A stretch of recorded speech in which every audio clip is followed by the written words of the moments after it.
নমস্কার, আমি কৌশিক দত্ত, স্বাধীন ফার্মাসি কলেজের একজন লেকচারার। তো আজকে আমাদের টপিক হচ্ছে জেনারেল ডেসক্রিপশন অফ প্রেসক্রিপশন। তো আমাদের দৈনন্দিন জীবনে বিভিন্ন ধরনের মেডিসিন বা ওষুধ লেগেই থাকে। তো ডাক্তাররা তার জন্য প্রেসক্রাইব করে, অনেকেই প্রেসক্রিপশন কীভাবে হয় না হয় বা প্রেসক্রিপশন পড়তে আমাদের অসুবিধা হয়। তো আজকে আমরা এটাই জানবো যে কীভাবে প্রেসক্রিপশন পড়া হয় আর প্রেসক্রিপশনের কী কী পার্ট আছে। তো সবার প্রথমে প্রেসক্রিপশনের সবথেকে ইম্পর্টেন্ট পার্ট যেটা, সেটা হচ্ছে ডেট। একটা প্রেসক্রিপশনের ডেট ইম্পর্টেন্ট, তার কারণ হচ্ছে প্রেসক্রিপশনটা কবে প্রেসক্রাইব করা হয়েছে সেই অনুযায়ী একজন ফার্মাসিস্ট মেডিসিন দেয়। ধরুন একটা প্রেসক্রিপশন যদি জানুয়ারি মাসের 1 তারিখে প্রেসক্রাইব করা হয় এবং সেই পেশেন্টকে বলা হয় 1 উইক খেতে, তো সেই প্রেসক্রিপশানে ভ্যালিড কিন্তু সেই মুহূর্তে 1 উইক পরে কিন্তু সেই প্রেসক্রিপশান নট ভ্যালিড। তো সেই জন্যই প্রেসক্রিপশনের ডেটটা ইম্পর্টেন্ট। প্রেসক্রিপশনের ডেটের পরে যেটা আসছে সেটা হচ্ছে সেকেন্ড পয়েন্ট, সেটা হচ্ছে পেশেন্টের name, age, sex, weight, address, এগুলো।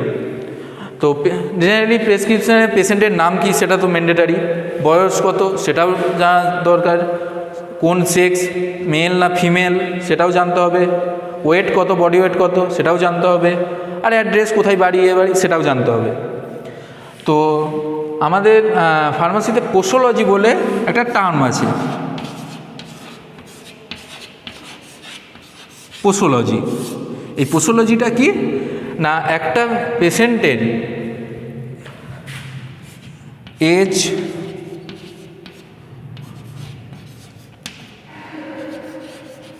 ওয়েট,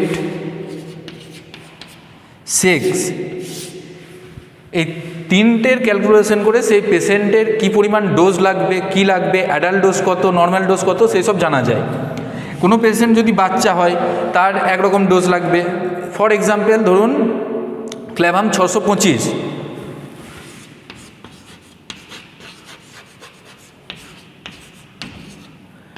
ক্ল্যাভাম 625।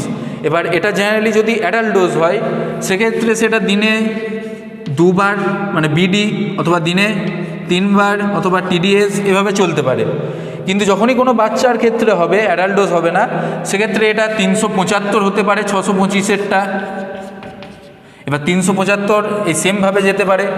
তো সেই কারণে আমাদের এই name, age, sex, weight, address এই পার্টটা প্রয়োজনীয় একটা প্রেসক্রিপশনের ক্ষেত্রে। আর এই এজ, সেক্স, ওয়েট এগুলো সব পোসোলজির আন্ডারে পড়ছে। তারপরে পয়েন্ট কি, সুপারস্ক্রিপশন। তো সুপারস্ক্রিপশনটা কী জিনিস? সুপারস্ক্রিপশন হচ্ছে RX।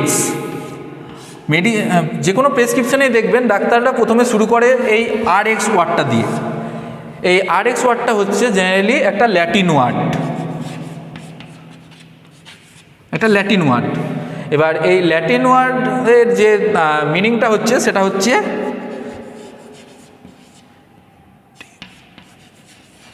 টেক দাও। মানে কি না, রোমান এক গড আছে, গড অফ হিলিং, তার নাম জুপিটার। তার কাছে প্রে করা হয় যে আমি যে মেডিসিনটা পেশেন্টকে প্রেসক্রাইব করলাম সেই মেডিসিনটা যেন পেশেন্টের উপকারী হয়। তো সেই হিসাবে হচ্ছে এটা টেক দাও। তো তারপরে আমরা কি নেক্সট পয়েন্টে আসব। নেক্সট পয়েন্ট কি হচ্ছে, ইনস্ক্রিপশন।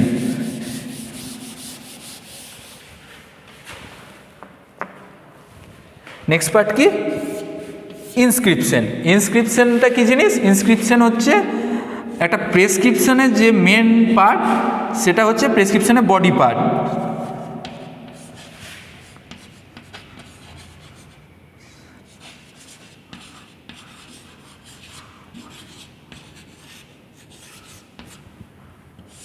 প্রেসক্রিপশনের বডি পার্টটা হচ্ছে ইনস্ক্রিপশন। তো এই ইনস্ক্রিপশনের বডি পার্ট যেটা, মানে ধরুন যেটা এক্সাম্পল দিয়েছিলাম ক্ল্যাভাম 625, এরকম করে ক্ল্যাভাম 625,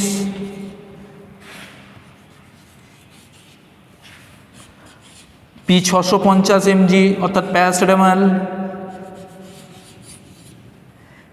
এগুলো প্রেসক্রিপশনের মেন বডি পার্ট, এটাকেই বলা হচ্ছে inscription.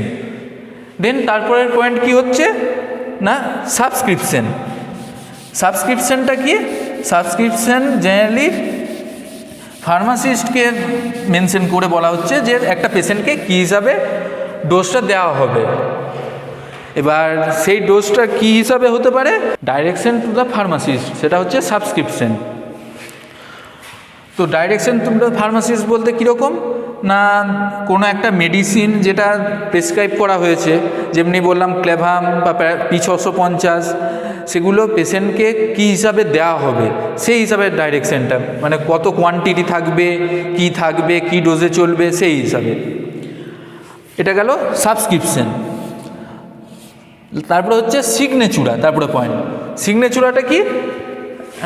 Direction to the patient, না কি একটা প্রেসক্রিপশনে যে মেডিসিনটা দেওয়া হয়েছে সেটা পেশেন্টের কিভাবে চলবে। বিডি মানে দিনে 2 বার,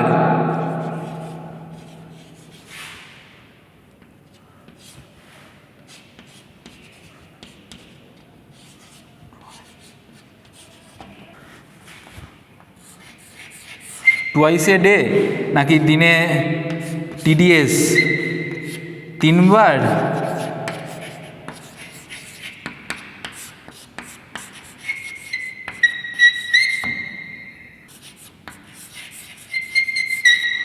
এরকম করে দিনে 4 বার QDS, OD মানে দিনে 1 বার, ওয়ান্স ইন এ ডে, এরকম করে অনেকগুলোই আছে।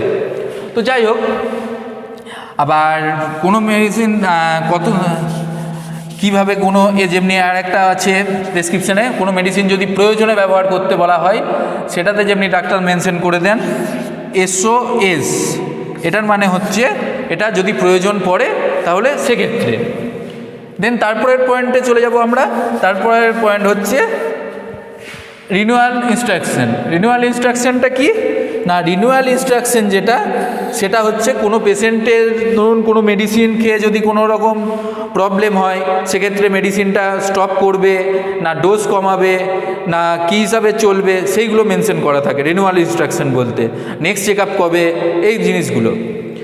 আর লাস্ট পয়েন্ট যেটা একটা প্রেসক্রিপশানের, সেটা হচ্ছে সিগনেচার, রেজিস্ট্রেশন নাম্বার আর অ্যাড্রেস অফ দ্য প্রেসক্রাইবার।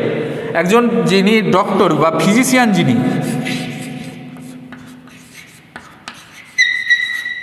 যিনি তার রেজিস্ট্রেশন নাম্বার,